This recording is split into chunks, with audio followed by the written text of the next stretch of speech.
cinema, after cinema, after cinema reviews. What is up, guys? Welcome to another episode of After Cinema Reviews. I am one of your hosts, Ben, and today we are joined with a newcomer, a myth, a hermit, Logan. Say hello. Yeah, hi. Hi. So today we're here to talk about the most beloved, top-tier, Oscar-winning franchise, Transformers, with their new entry, Rise of the Beasts, or Rise of the Ethnic Minorities. Tourist.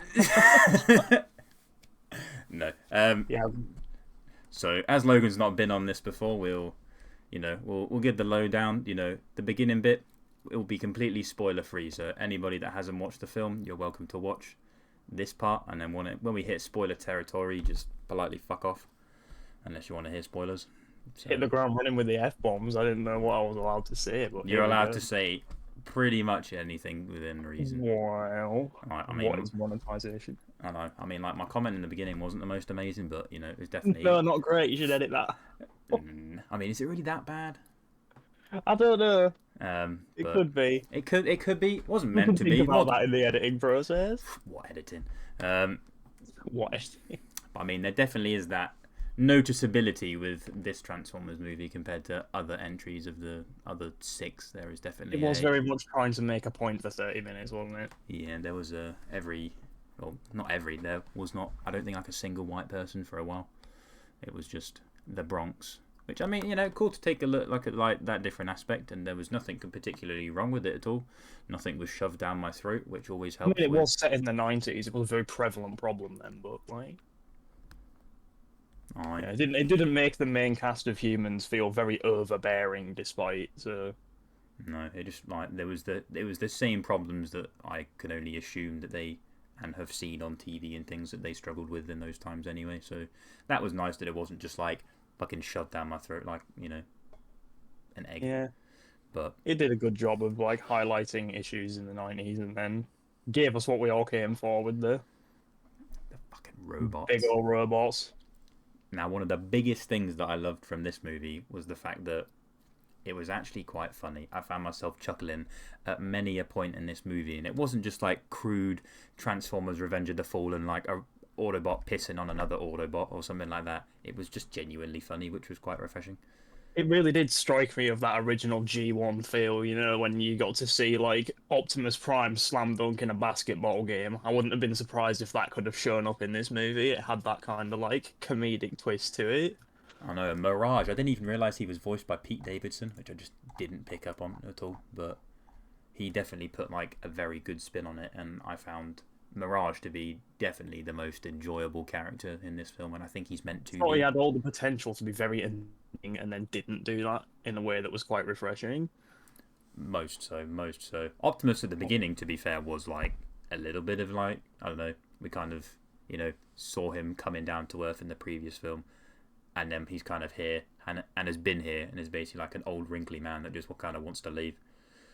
I know, and then at some point he's got to find his youth again before the Bayformers stuff, but I don't even know. We're already edging in on spoiler territory. I don't even know if I don't even know if this world is really connected to the Bayformers, so to speak. But I'm treating it as its own thing from Bumblebee. I hope not, but it's not doing. They aren't doing things that would make it suggest it isn't. Mm-hmm. It's just whilst at the same time not making it blatantly obvious that it is. It's very open to interpretation, I think. I like to take it as in it's not connected, and we just got a redo with Bumblebee, and then into this, and then hopefully just going into other cool shit. But if not, and it is connected in some way, then there better be a bloody good explanation, why B was just chilling in a fucking garage. So it doesn't step on the toes of the Bayformers movies. Right. And I, for one, at least the Shia LaBeouf trilogy, I am a big fan of Transformers. To me, Shia LaBeouf is probably top tier in terms of characterization. That man takes his role. I'll take it to the grave. I hated Revenge of the Fallen, but I still like the original trilogy as a whole. I know, it has its place at the table still. Definitely, you have to think about picture Shia LaBeouf just talking to weird green balls on sticks, and he puts like that much effort in. Like, picture that, and then just kind of be like, damn, it is pretty cool. Like what he just does with his role. Just having like 15-minute conversations with a tennis ball on the end of a walking stick. In it. But no, this one, our main character in this one is a ex-army person called Noah, who's pretty good with the technology.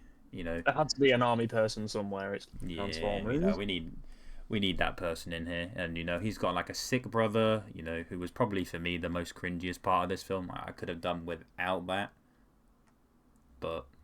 Like, it was a heartwarming sentiment, but like, yeah, towards sort of like the end, where I don't even know how on to spoilers I can get with it, but like he does this like big old spiel. Some kids like, I don't know, 11.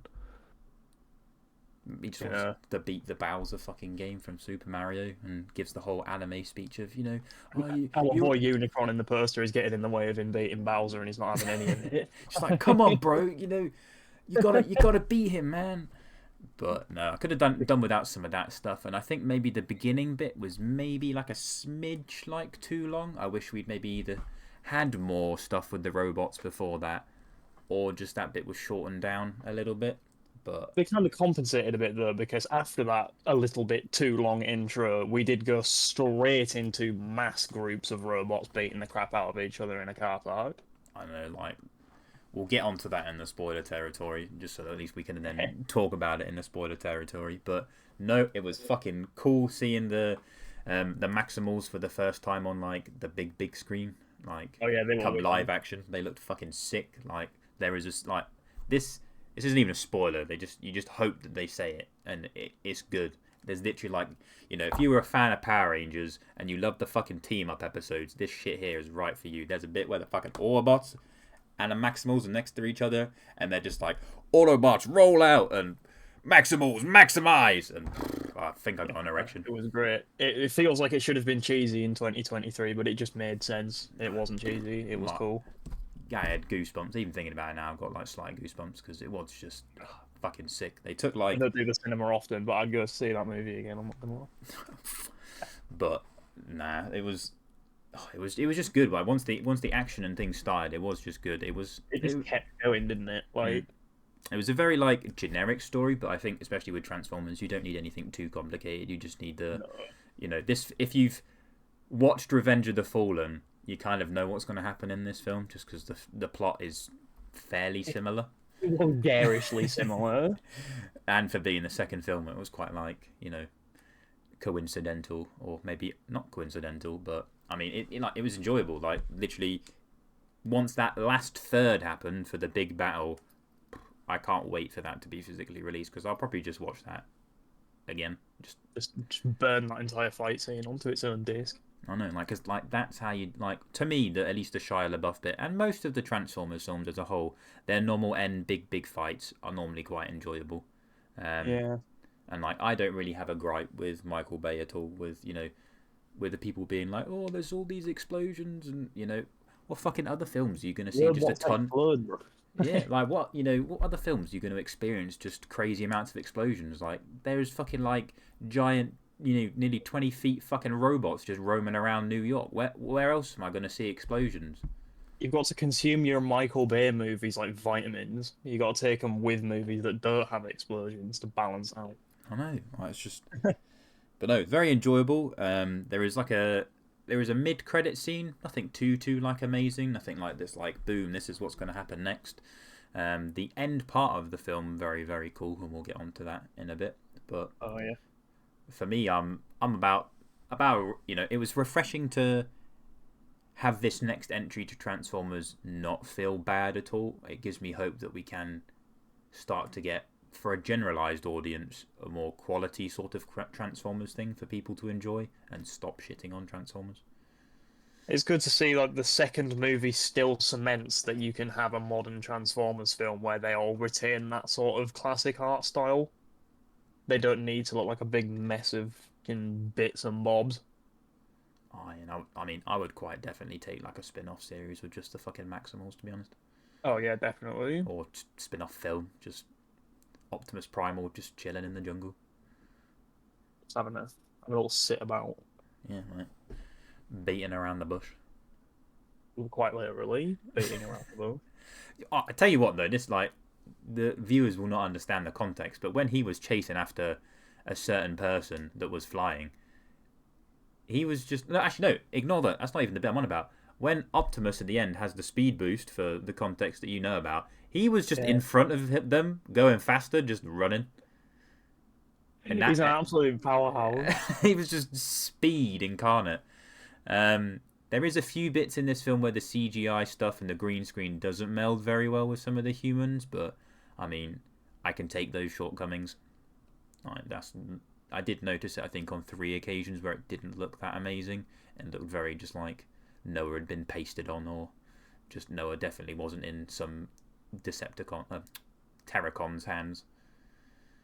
But the villains, they were pretty cool, you know. They won't ever be Megatron and whatnot, but Scourge, I definitely felt the presence of him on screen. He definitely, in that initial fight, came in like a fucking badass and still proved to be a badass up until, you know, the heroes had to win. But He radiated like Lockdown's energy from Age of Extinction. I don't know, he was just imagine if there was like just some weird like, you know, Marvel Secret Wars where just they both were there at the same time. Like, just think of the menace that they would be if Unicron just hired both of them. I've never even heard of Terracons before watching this movie. I had like because I used to watch. I used to watch like a lot of the cartoons when I was like younger, mainly the ones, you know, we spoke about just on the walk home anyway, and things to do with the Transformers Armada, Energon, and Cybertron. And then I watched some of the other bits and bobs as I like grew up, but they were the ones that I mainly grew up on for Transformers. Because as I'd said to you previously, I was fully aware of like Autobots, Decepticons, Maximals, and Predacons, and then Dinobots and Insecticons. Terracons were a whole new kind of fish for me.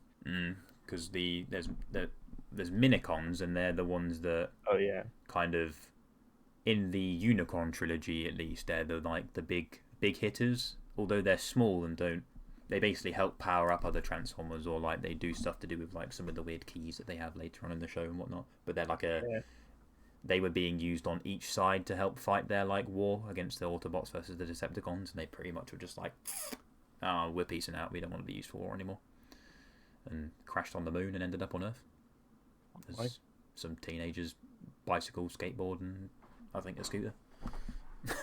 Or 3 of them did at least.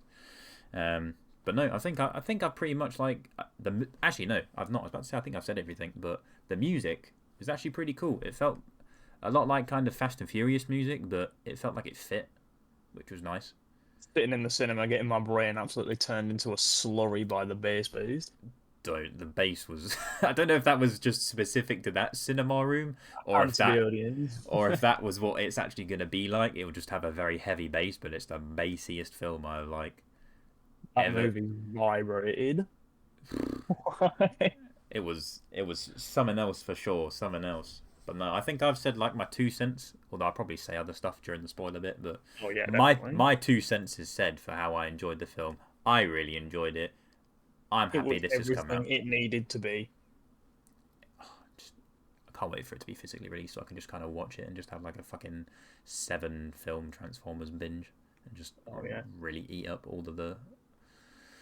You'd have to watch Bumblebee first and then this one, and then hope to God that it does kind of make sense to go on to 2007 Bayformers. Let's go.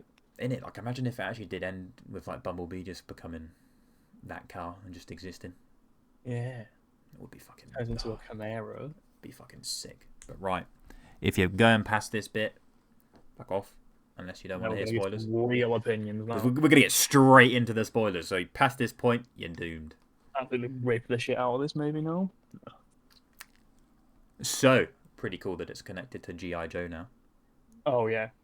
I didn't quite get it at first. I'm like, why? What the hell? I was waiting for him to say Sector 7, and I was going to off myself in the cinema, but G.I. Joe didn't see it coming.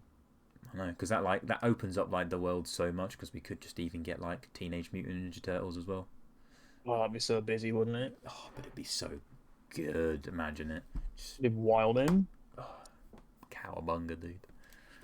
But no, I'm fairly sure in the G.I. Joe stuff, it's the Autobots are with the Joes, and then whatever the bag, Cobra, That's like who Megatron sides with and things, because I think he'll come We up need and Megatron back for a movie. I did miss him in this one. I usually complain in bear farmers every time he dies and comes back, but it was weird having him not here. It felt like such a side quest without it being Megatron. No offense to Scourge, but in it. But that man, literally, like, if it wasn't for plot armor, he could have just finished all off those Autobots in that first fight scene quite oh, it was so comfortably. weird. It was just like, oh yeah, he's basically like invincible because of Unicron. That only applied for like one fight.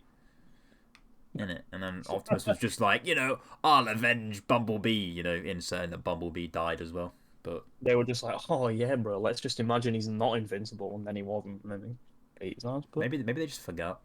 Like, they it's the just film. forgot they made him invincible in the first hour of the movie. Yeah, And then, I mean, so yeah, we had Bumblebee die, which was pretty sad. I wasn't expecting him to die. I mean, it basically, was nowhere near as like emotionally driven as when he got kidnapped in the first Bear Farmers movie. mm, I was just like, like, oh, okay, well, he just made a very foolish move to try and protect Optimus Prime. Can't imagine how he thought that was gonna go.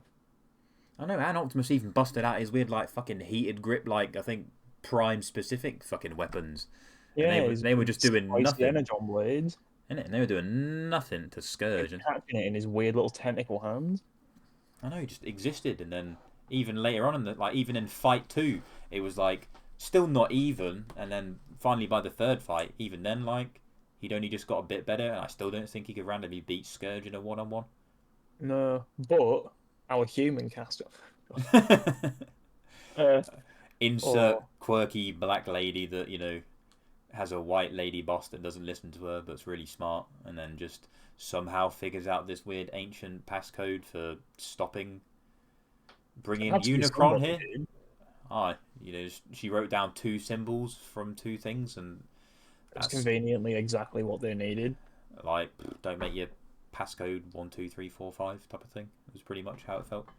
No, and then it didn't even apply because they destroyed the bloody computer that she had to put it into. I know, she started using the technology on the computer, like she just kind of like, you kind of saw the bit of like her like, what's going on? But like, she was just doing it quite quickly. I don't think I'd be able to just suss out alien technology if I had to input stuff. It was very smart, and then insert Scourge, just removing the computer. Well, cheers, Pow. pal. I definitely would have liked to have seen a bit more presence from Unicron, as in a bit more of an impactful nearly fucking off. Yeah, but he's got to become part of Earth somehow by Transformers 5. So I suppose. Would have been nice for like a post-credit scene to just kind of see Megatron wherever he may be. That would have been I really. know, but we've got to see like Megatron in this new format get murdered first to find Unicron. To go search to bring whoever. Probably go Just see. straight up got to do like a 2024-2025 remaster of the original G1 movie. That one must be so fucking sick, to be honest. Like, I was not in the cinema too much for that. Get to see that 4K resolution Rodimus Prime. Hell Get yeah. Megatron searching for the Fallen. Fallen one. The Fallen, the great people. And Obviously devastated on Justice. then we got to talk about one of the coolest but slightly not cool looking at the same time parts of this film, with Noah's becoming a transformer by combining with Mirage. And that was pretty Straight up cool. going full Ash Greninja. Aye, because like it was really cool, because essentially like in Transformers Energon, Kicker Jones has a suit like that, and it looked a lot like that, which was quite cool. So And they did it in the original like G1 movie where they had humans in suits that let them be like Transformers. After I'd sort of stomached it for a minute, I was like, actually no, they did do this in the original movie, kind of. And now with combining with G.I. Joe, and we've seen kind of those types of suits in G.I. Joe before. We did see those. I am quite exciting. We could maybe get some just like really big scale type of fights going on with just like the Joes in those suits versus like Cobra and the Decepticons, and it could just be quite like a fucking cool thing to see on the screen. The subject of his little like transforming into a robot suit for a human. This movie did a lot of things I didn't realize Transformers were capable of doing. Like the scene where Mirage transforms from being a backwards facing car into being a forwards facing car during the police chase. I thought, wow, that's wild. Wow, that's wild. And then, like, when he opts to like transform into a dump truck to get into the museum, I'm like, are they gonna transform Mirage into an absolute giant if he's a dump truck? But then he went back into a Porsche before we could see that happen. Like, I thought Transformers had to choose vehicle forms based on their like body mass index. So I assume it was only because he's Mirage that he was able to do that. Like, I don't It think was he. still a Porsche. He just had a hologram dump truck over the top That's of what I kind of thought and felt in the film. it. So unfortunately, we don't get to see under Mirage the. is only like twice the height of our like human cars. He's a pretty short King Autobot. Not as small as our main gal RC. RC, Yeah. who can actually just ride inside inside of Elton John. The Elton John Transformer Um, and just sit on how like a. Pablo got to Peru without stratosphere, I have no idea. Just rocked up over the fucking Inca Trail. Like, Don't. I was so ready for Stratosphere to literally just like combine with Optimus at the end. that would have been all the Revenge of the Fallen references I needed with our fucking drunken plane Transformers. Like, oh, our team needs to go halfway across the world to find like the key that's not the whole key. That sounds vaguely familiar. They got to travel to some like remote country that's based on just like the people of times forgotten.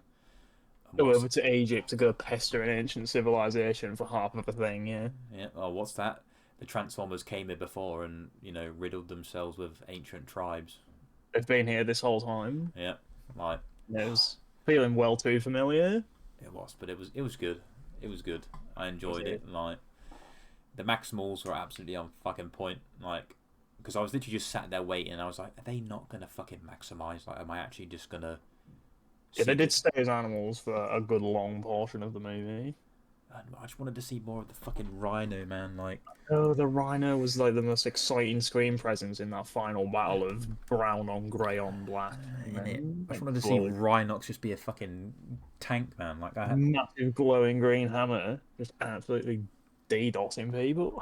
in it, like, it was cool. I'm glad Peter Cullen was staying as Optimus Prime. Like, I'll literally, you just tell me. You could I just think have anyone else can be Optimus Prime. in it. Like, you tell me there's a film that's 5 minutes long with Optimus Prime and it's Peter Cullen. I'll go see it every day of the week. Like, I want to see that man talk as Optimus Prime. Ron Perlman as Optimus Primal was pretty cool, to be fair. Was it Ron Perlman? Yeah, mate. I've got the IMDb page open, but I've not even looked at it because Man doesn't need that. I know. See if I can find anyone else I recognise. We had Peter Dinklage as Scourge, which was I just didn't even fucking recognise at all. Like, That's a pretty stacked cast. in it, you had Michelle Yeoh, who's that lady from Everything Everywhere All at Once, and from I think it's like Crazy Rich Asians or something. She was in the Crouching Tiger, Hidden Dragon movie as well. They missed an absolute opportunity though, in like the fact they didn't put Stan Bush's "You've Got the Touch" in. You got the power. They just really could have done it, and they just didn't. Do you know who Liza Koshy is? No, I don't watch films. She was like a YouTube sort of Vine person, and she's the voice of RC. They got someone from Vine to be a Transformer. Yeah, mate.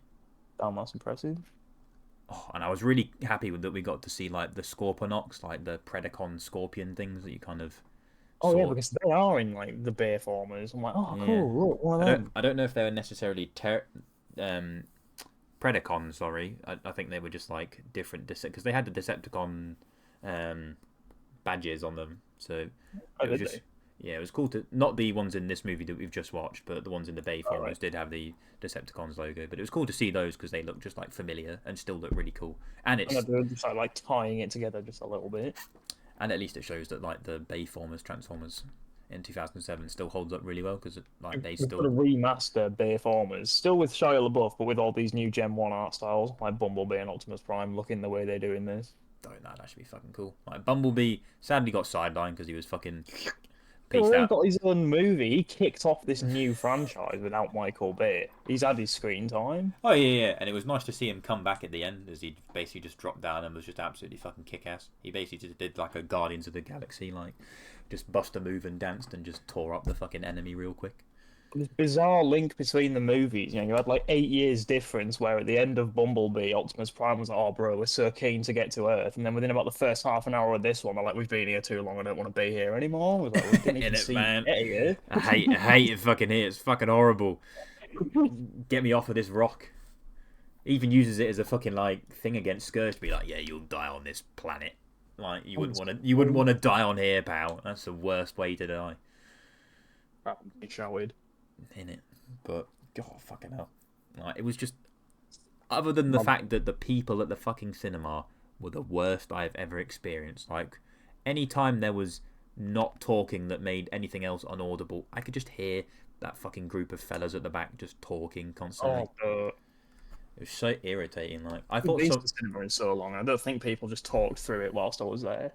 I know, like, I don't know why I just didn't like go out and just grab someone and just be like, look, can you fucking sort out these pricks at the back because they're just talking. Yeah. Right. Someone kept coughing and sneezing as well. It was annoying. I know, just like, if you're fucking ill, don't go to the cinema. Like, literally just piss off. Sorry, Marshall. You didn't come though. Sorry, bro. Not a great substitute for Marshall. Nah, a great substitute. I don't think Marshall particularly likes fucking. I'm going to see this movie rejigged my confidence in going to the cinema because I usually get a migraine every time I go, especially for Black Panther 2 and the amount of time that movie took up with my life. In it, and for a 2-hour 7 film, it didn't even feel like no, it definitely didn't.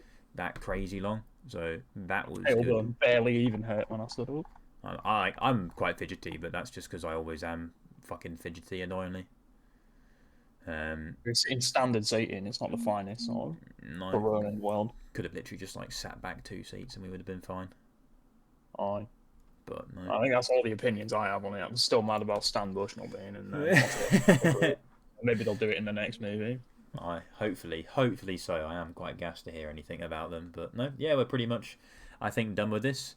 Hope you guys that, you know, all fucking 8 to 10 of you that made it this far, hope you enjoyed. And if you've seen the movie,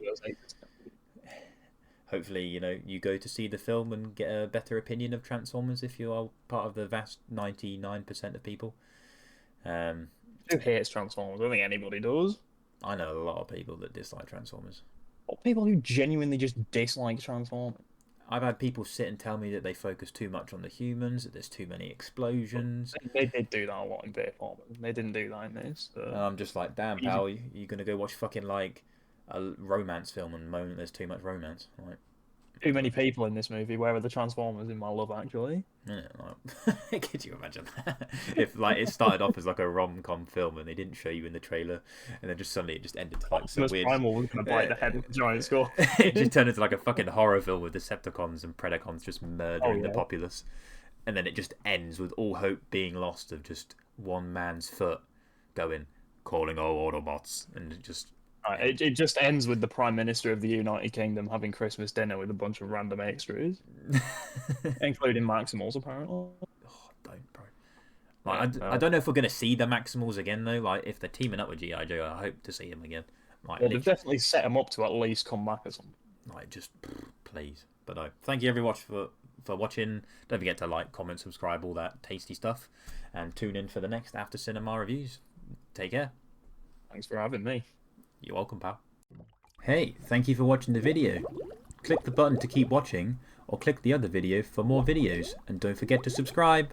Thank you.